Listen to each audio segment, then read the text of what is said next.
नमस्कार, मैं सौरभ शुक्ला और आप देख रहे हैं न्यूज़ 18। चीनी यानी हर घर की रसोई का वो सामान जिसके बिना चाय से लेकर मिठाई तक अधूरी लगती है। लेकिन अब इसी चीनी की मिठास आपकी जेब पर भारी पड़ती दिखाई दे रही। सवाल सीधा है, आखिर चीनी महंगी क्यों हो रही है? क्या सिर्फ गन्ने की कमी इसकी वजह है या फिर इसके पीछे उत्पादन मिलों की लागत और बाजार की मांग का पूरा खेल है? दरअसल चीनी की कीमत तय होने के पीछे सबसे बड़ा फैक्टर है गन्ने का उत्पादन और चीनी का उत्पादन।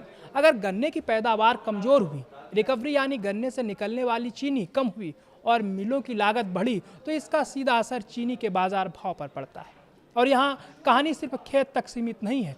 गन्ने की खेती में किसानों की लागत बढ़ रही है। खाद, डीजल, मजदूरी, सिंचाई और परिवहन, हर मोर्चे पर खर्चे बढ़ता है।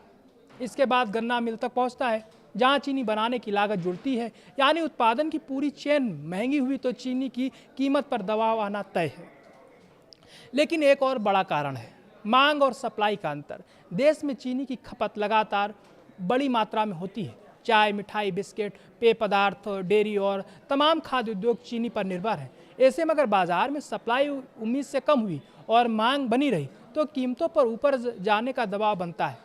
अब बात आती है मौसम की। गन्ना एक लंबी अवधि की फसल है और मौसम का असर इस पर सीधा पड़ता है।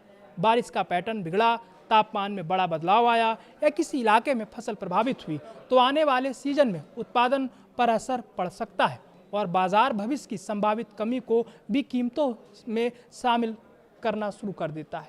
इसके अलावा चीनी का सरकारी प्रबंधन और निर्यात नीति भी बेहद अहम है। सरकार घरेलू बाजार में कीमतों और उपलब्धता पर नजर रखती है। अगर घरेलू सप्लाई को लेकर चिंता हो तो निर्यात पर नियंत्रण किया जा सकता है, जबकि पर्याप्त स्टॉक होने पर निर्यात को बढ़ावा मिल सकता है। यानी भारत के बाहर की मांग और दुनिया के बाजार की कीमतें भी घरेलू बाजार को प्रभावित कर सकती हैं। अब सवाल ये, क्या चीनी की कीमतें यहीं रुकेंगी या और बढ़ सकती हैं?